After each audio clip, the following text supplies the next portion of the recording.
in the Mahayana, or great vehicle system, a thought that one would contemplate again and again and again is that all sentient beings, according to the Buddha, have been at one time or another our kind mothers.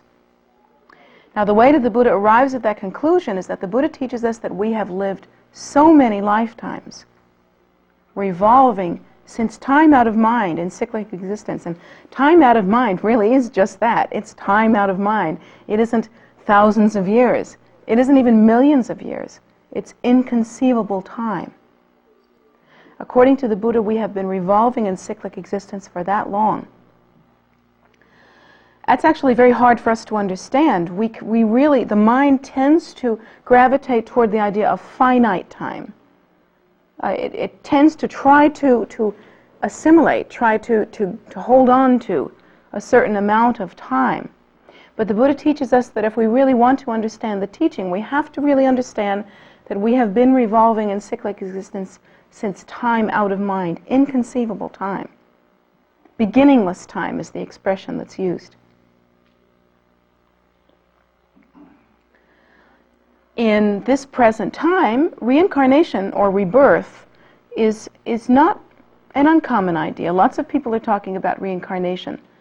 In the New Age kind of spiritual ideas that have popped up round and around, it's very popular even to think about regressing oneself through hypnosis into previous incarnations and remembering all of our past lives, which would be impossible according to the Buddha. We don't have enough time in this lifetime to remember all of our past lives.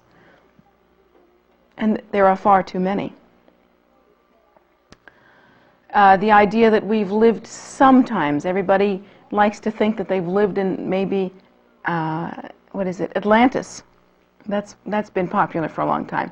Or we've lived in Egypt, or all of those wonderfully romantic places, all of every time that we've lived in a place like that, we've been something really wonderful, like perhaps Pharaoh or Queen. There were far more pharaohs than there were people in Egypt. That's certain. We all know that from how many times we've been Pharaoh. And so that history was incorrect there. And of course, I've met many people who tell me, oh yeah, I really like this place because you have lots of crystals here. And in Atlantis, I was the keeper of the crystals. I don't know how many times I've heard that. Didn't people in Atlantis do anything besides keep crystals? How many crystals did they have to keep? Did everyone keep one little crystal? Or maybe they sort of like lived together in a big place and kept the crystals together. I really can't figure it out, but everyone I've met that tells me that they were in Atlantis, and I have no idea whether they were or not, they were all keepers of the crystals. I think that's great. Don't you think maybe thousands of years from now, one of you might have a bright idea and say, oh yeah, I was the Buddhist keeper of the crystals.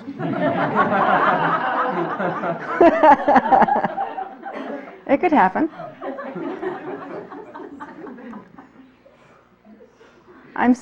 I know that Ani Palchin, she does a lot of dusting of the crystals, and I know someday someone's going to say to her, you were the keeper of the crystals in Poolsville.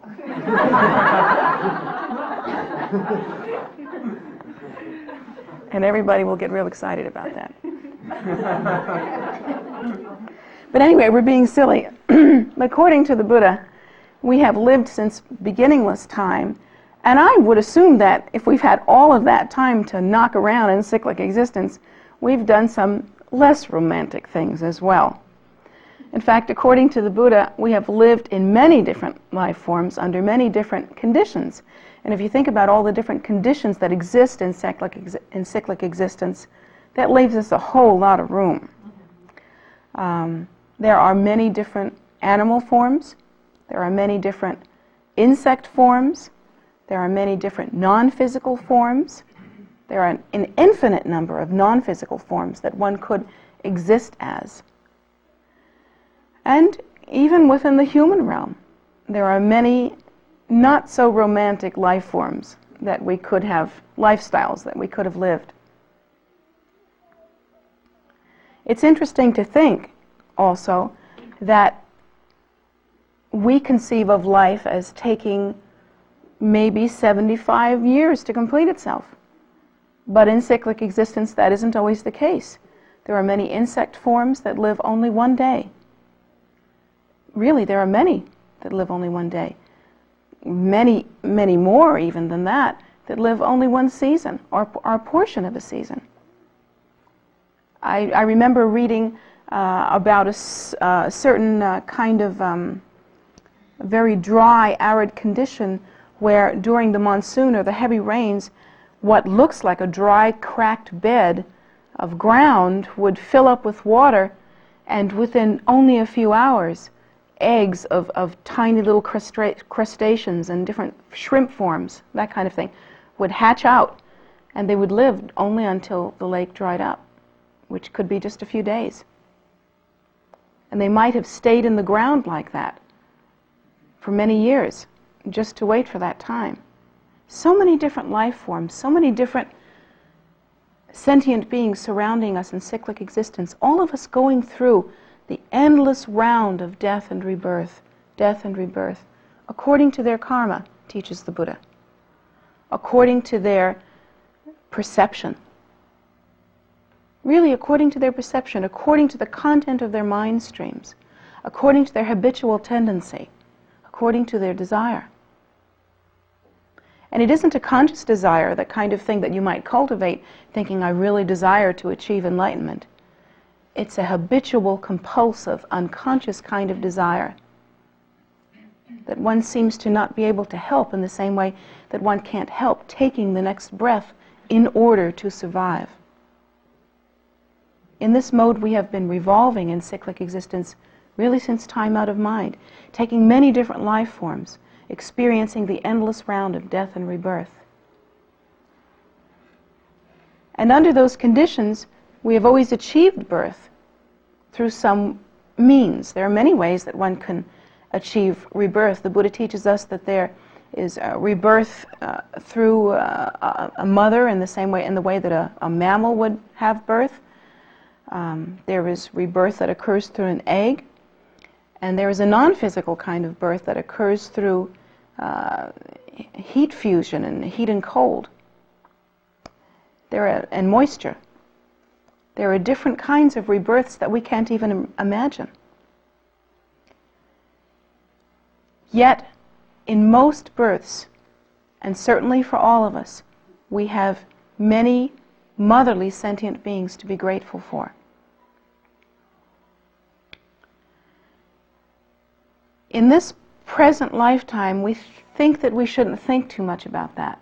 We think that we should think only of our own physical mother and those other people that have been kind to us or have been especially precious to us in some way. We think about our husbands and our wives and our loved ones.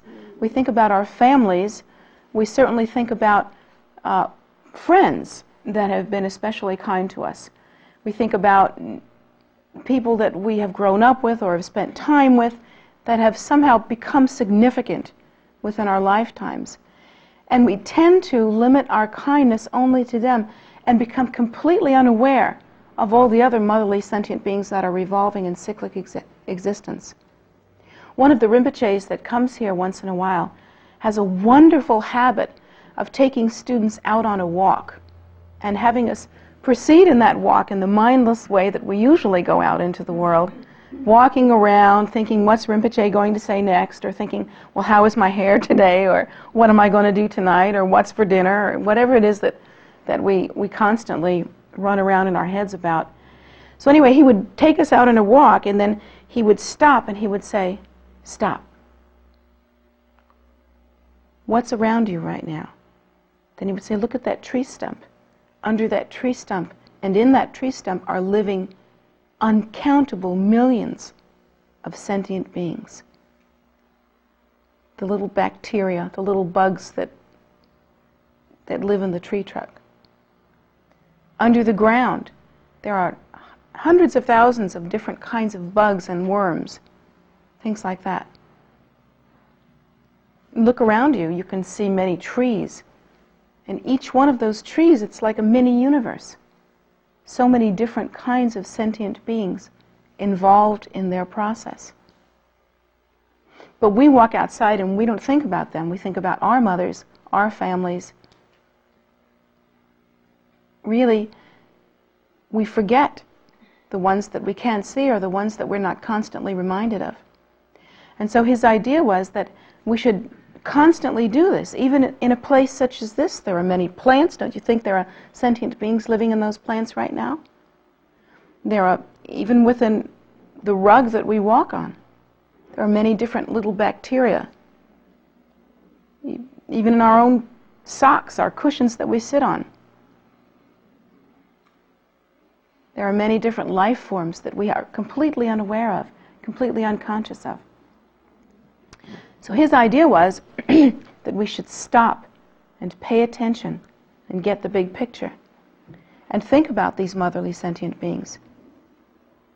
According to the Buddha, if we can even think about them, if it is possible for us to become cognizant of them, let alone if it is possible for us to hear of them or see them, then we must have some particular karmic connection with them.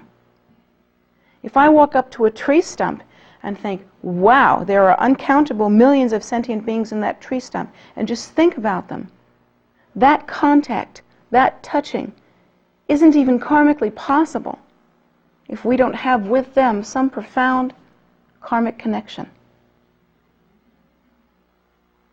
Isn't that an interesting thought? What about all the people we hear about in the news? Haven't you heard about some great earth tragedy and had some number of missing or hurt or dead quoted to you? That means that we literally have an amazing connection with those people, or we wouldn't have heard about it. It's an amazing thing to think about. But do we understand what an amazing responsibility it is as well? According to the Buddha, these have been our kind mothers.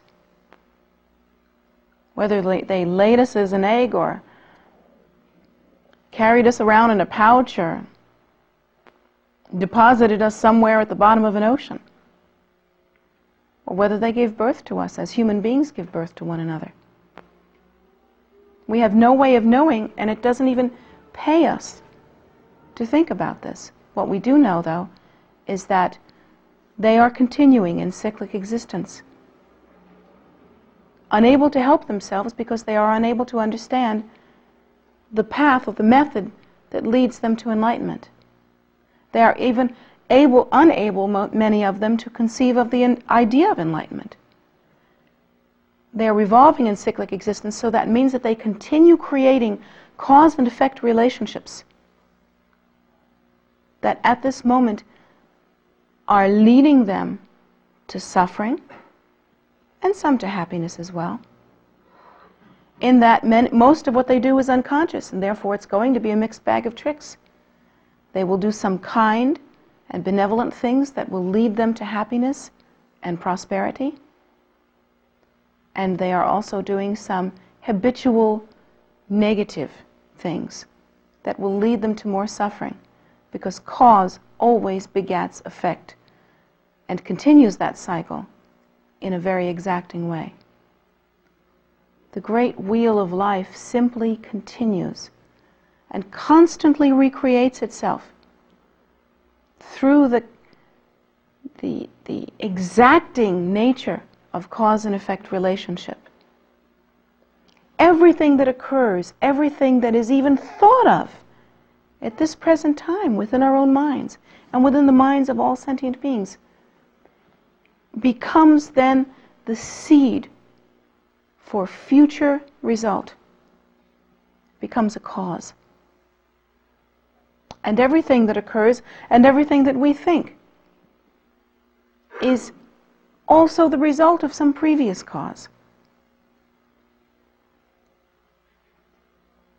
We can't even think an angry thought unless we had somehow created the causes for that previously. Neither can we think a loving thought unless we have created the causes for that.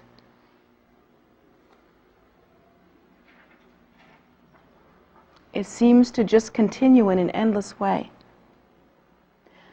But somehow, according to the Buddha, and here's the phrase that's used, somehow, like sifting through garbage looking for a precious gem, the cause and effect relationships that we have developed in our very long past have led us to this time when we are able to conceive of the idea of a spiritual life, have led us to this time when we are able to conceive of the idea of liberation, of enlightenment. We are able to conceive of the idea of living a life of renunciation or life of kindness, kindness in order to benefit others. Like sifting through garbage, we have found this precious jewel. And it is a precious jewel, a precious opportunity, extremely beneficial to us in a way that nothing else can be. Because here we have the way to make intelligent choices, and based on those choices, we can create future positive result. And we don't have to guess about what those choices might be. We don't have to say, well, would it be better to do this or to do that? We have at our disposal a method or a technology, a path that is given to us by those enlightened ones that have themselves achieved realization. So we're in an extraordinarily fortunate place, a place that is more fortunate than anything else can possibly be, worth more than diamonds or gold, and worth certainly more than millions and millions of dollars. Because you can't buy this. There's only one way to get here, and that's through creating the causes. Now we have an opportunity, like people set adrift on an ocean in a boat. We do have a boat, and the boat has power. And we do fit in the boat, and the boat doesn't have any holes. But we have a choice now. Do we want to just go around in circles? Do we want to lay back and let the boat go wherever it goes? Do we want to just set ourselves adrift and dream mindlessly in this time? Or do we want to make use of this precious human rebirth? According to the Buddha, the endless realm of cyclic existence, the endless revolution, is like an ocean. So vast, so deep, so seemingly endless. But with a boat, it is possible to cross the ocean and to get to the other shore. We have that option, and we have that opportunity. Having that opportunity, we have a responsibility to put on the captain's hat, look at where we are, plot our course, hone our minds into a kind of discipline that will intelligently assess where we are and how we can apply method to get to the shore, and then sail or move forward accordingly. We have to do this with intelligence. We can't do this in a mindless or stupefied way, thinking that if we just try to do something, anything, everything will work out. What would happen to a boat in the middle of an ocean if captains were to take that method? Would you like to sail on a boat like that? Do you think you'd take a cruise with a captain that said, well, it'll work out? I don't think so. I don't think that's what you'd want to do. I wouldn't. Certainly not. I want to know that the course is plotted. I want to know that it's been traveled before. I want to know that it is meaningful to get to the other side, and that the one that is guiding the ship has and can do so. Has done so and can do so again. And I want to know that instruments are being used properly and intelligently. I want to know that navigation is taking place. And I want to know that intelligence and foresight was used well enough to know what the conditions are, so that we wouldn't try to set sail right in front of a hurricane. These things we find when we begin to practice Dharma, and we have to really adapt them and utilize them very strongly and with intelligence. What does this have to do with our motherly sentient beings? They have no boat. In an ultimate sense, they do. All sentient beings have within them the seed nature of realization. All sentient beings are inherently the Buddha. They are by nature the very mind, the very essence of enlightenment. But that nature is in seed form at this time. They are not engaging in the method to ripen that seed. It's the same thing as going to a seed store. Many of you have planted gardens, I'm sure, at some point or another. Haven't you ever gone to a seed store and bought little packets of seeds? They're flowers, aren't they? In their nature, they're flowers. But, I mean, you wouldn't just give your mother a packet of seeds on Mother's Day. Hey, work out your own salvation. You can't do that. You have to put it in a pot. You have to give it soil. You have to give it some fertilizer. You have to give it some water. And you have to put it in the sun. Or let someone else do it. The proper conditions have to be there. So while all motherly sentient beings are in their nature, in their essence, the Buddha, the proper conditions have not been there. You somehow have found yourself in a flower pot. You have some water, you have some fertilizer, and the sun is shining. Your responsibility then is to bloom that Buddha nature, to ripen it,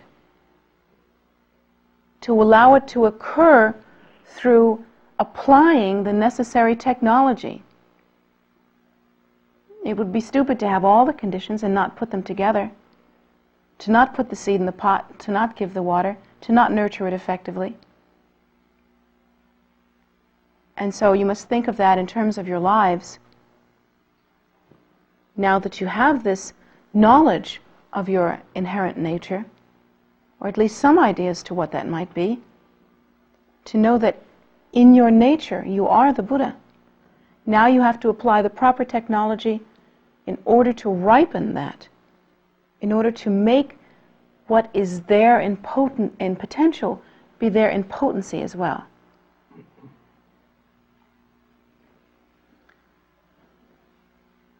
And for the motherly sentient beings, for their sake, this is a responsibility that we should take very dearly. Having the path, we can dedicate our practice to their well-being. And in doing so, due to the great virtue and great profundity of the practice, there is some help for them. Offering the merit of our prayer to them, they are accomplishing meritorious activity as well. Practicing for their sake, there is benefit for them. And we should think also that as we achieve realization, as we achieve Buddhahood, as we ascend through the different levels of bodhisattvahood, through the intensity and depth of our practice, we in turn can be of benefit to others. As a Buddha, we can bring the teachings to others. As a bodhisattva, we can appear after this lifetime again and again in cyclic existence, but from a highly realized or enlightened perspective, and bring to other sentient beings the method or the path. And assure that by our efforts, all motherly sentient beings will be liberated. We think about Lord Buddha himself. How many sentient beings has he caused to become liberated? In his lifetime alone, uncountable numbers of physical and non-physical beings that were brought to enlightenment merely by hearing the potency of his teaching. The mind of enlightenment is so strong, so potent. And what about the sentient beings that he has brought to enlightenment since that time? That by leaving his teaching in the world, and by leaving the potency of the empowerment of the transmissions that he has left that occur in the lineages present in the world today.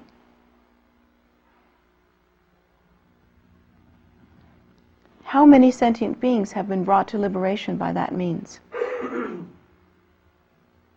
Think about Lord Buddha Amitabha.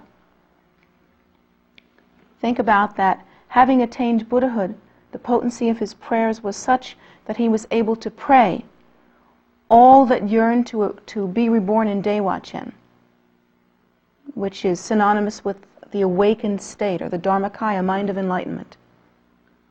All those who pray to me and to call out my name will achieve that level of realization, will be reborn in Dewa-chen, will transfer from ignorance into bliss. Why were his prayers so potent? Because he was the Buddha. And the interesting thing about these Buddhas is that they were just like us. And just like all sentient beings, they were not any different from us. They had as their seed nature Buddhahood, and through cause and effect relationships in uncountable aeons through time, they developed that capacity for enlightenment and became themselves Buddhas. This is the very thing that we're trying to do now. How rich, then, is our potential to be able to be of benefit to sentient beings? Can we understand that? Understand that? Do we think of that? So hard to remember. So easy to go through our lives mindlessly. So hard to remember all those sentient beings that we can help. If we could remember them, wouldn't we be highly motivated? Wouldn't we be thinking constantly about how we can get the job done? Wouldn't we always be aware of developing ourselves on the path?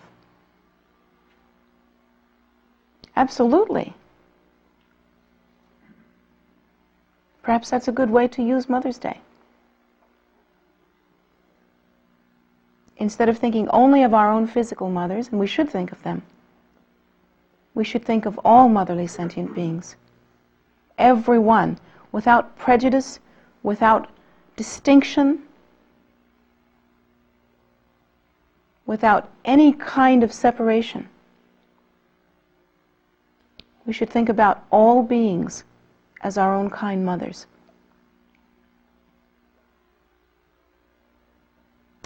There is a basic Mahayana practice that anyone involved in Mahayana Buddhism or Vajrayana Buddhism does. And it's a very fundamental practice, and it's one that you can begin to practice now, even as a beginning practitioner. And that practice is to visualize the objects of refuge in front of oneself. The objects of refuge meaning those Buddhas and Bodhisattvas that have the capability of crossing the ocean of suffering, who have the capability of crossing that ocean of cyclic existence, and to have done so. Lord Buddha Shakyamuni, Lord Buddha Amitabha, we should think of Guru Rinpoche, and even if we don't know who they all are, and we can't possibly know who they all are, we should think of them in front of us and really there, amassing there like banks of clouds. We should think of the practices that can lead us to enlightenment, the Dharma practices that are the method or the technology, the very intricate and very exacting technology that lead us to enlightenment. We should think about the primordial wisdom beings and meditational deities that we ourselves practice in order to achieve realization. And even if we don't know who we are, we should simply think that they are there, amassing in front of us like great clouds of blessing. And then we should visualize ourselves in front of them, perhaps in a prayerful position, however you might conceive that to be, standing respectfully, or kneeling, or even doing prostration, if you're familiar with that concept. And we should think that on one side is our mother, and on one side is our father of this present life. And we should think of our families, we should think of those that we have thought of as enemies, we should think of our friends, then they are all equal, standing next to us. And then we should think that standing with us are all motherly sentient beings, all the beings that have been our kind mothers, and all beings with them. That they are standing in front of these objects of refuge, and they are gathering together all of the positive activity that they have ever done in the 3 times, and the 3 times are past, present, and future. So that means we're taking out a loan. All that we have ever done, all that we're doing now, and all that we will do in the future. We need that loan, believe me. So we should think that we are gathering together all of our virtue and merit in the 3 times and offering it to these objects of refuge. And to these objects of refuge, we are asking to be of benefit to sentient beings. We are asking to achieve the mind of enlightenment, to awaken to the degree that we can truly be of benefit to sentient beings. And we should think that we are taking a vow to help sentient beings and to empty the ocean of cyclic existence so that there will be no more suffering. And then after thinking that, all of us have done this together, then we should see the objects of refuge melt into light and dissolve into ourselves, and like water and milk mixing together, indistinguishable from one another, so that we become absolutely the same as and unified with the objects of refuge. And we should meditate on that very carefully. And then, meditating on that, we should think that we are indistinguishable from these Buddhas and Bodhisattvas, and then we should begin some rounds of breathing. And the breathing should be very deep and very strongly considered. And we should think of all sentient beings, and how they have mixed karma, some happiness and quite a bit of suffering, actually. And we should think that as we inhale and breathe in, we are drawing off all of their suffering, taking in our breath all of their suffering, all of their negative karma, and all of their unhappiness. We should breathe in like that and think that all sentient beings are freed from their suffering, and you should see them become happier and lighter and freer. And then when we breathe out, we should think that all virtue and merit, all that we have ever accomplished in the 3 times, is going to them, and like nectar, nourishes them and empowers them to be free and happy and completely liberated. And we should continue to breathe like that with complete absorption, breathing in the negativity of all sentient beings and all of their suffering, and breathing out happiness and bliss so that they will be completely happy. It's a very powerful practice, and it is a practice that causes one to move into the awakening of the bodhicitta, or the mind of compassion, which is synonymous with the mind of enlightenment. How is it possible to take into oneself the suffering of all sentient beings? Because of our meditation, we have become completely inseparable with the objects of refuge, and thereby stimulate and awaken our own Buddha nature. Do we increase our suffering by doing that? How has anyone ever increased their suffering through kindness? Not really, not ever. Through kind acts, we become happier. Through selfish ones, we become sadder. And always our motivation makes the difference. So, any of you who are either simply beginning in meditation or long-time practitioners should practice this method constantly. You who are Buddhists, you should think that every morning the objects of refuge are in front of you when you do your morning prostrations and your morning prayers, and then they become one with you. They dissolve into light and become one with you. And throughout the day, you can constantly be mindful of sending and receiving. And that's what that practice is called, sending and receiving. In order to awaken the mind of enlightenment, the mind of bodhicitta. And in order to produce happiness for yourself and for all sentient beings. This is a much better Mother's Day present, by the way, than giving Mom a couple of lilies on Mother's Day. These are the really potent ones, the ones that make the difference.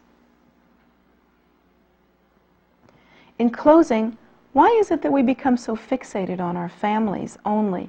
Why is it that our mother is so dear to us, and the mothers that have been our mothers also, and equally, are not so dear to us? How is it that we forget? And here's where we have to look at motivation again. Our families really are, for us, an extension of our egos. We take such pride in doing such a good job with our families. And yet, really, they simply define and extend ourselves. Families are important to us because we're important to us. They are a way that we know ourselves. We know ourselves by the people that we come from and by the people that we spend time with. The purest view, the most perfect view, is to think with loving impartiality toward all sentient beings, that they would all be equally precious to us, that our love for all of them would be equally potent. I know that that's possible. Wouldn't we die for our children?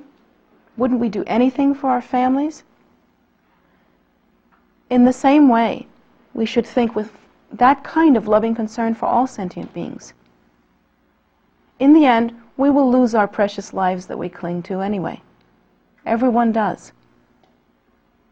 Why not offer that life as a useful thing in order to be of benefit to all beings?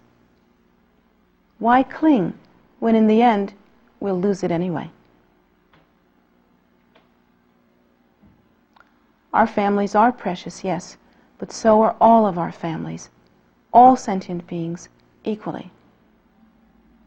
To think that you are not my mother or my father, my brother or my sister because you don't look like me is a ridiculous egocentric idea. In our nature, we look alike exactly. In our essence, we are indistinguishable exactly.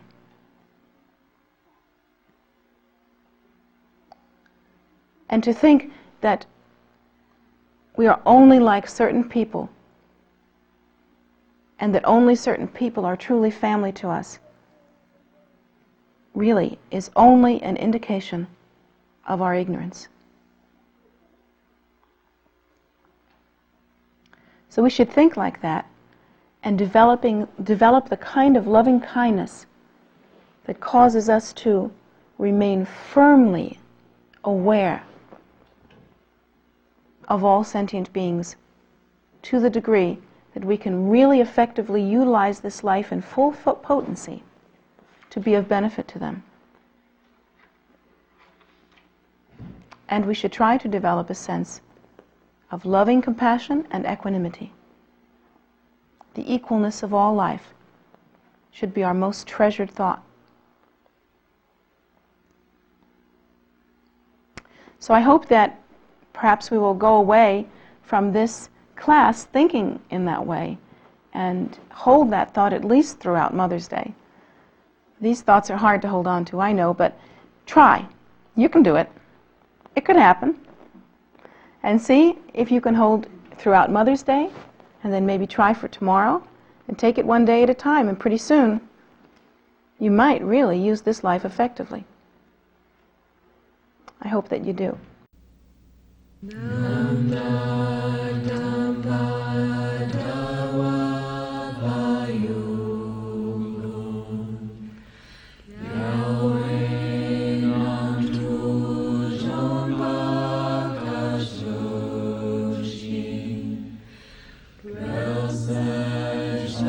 to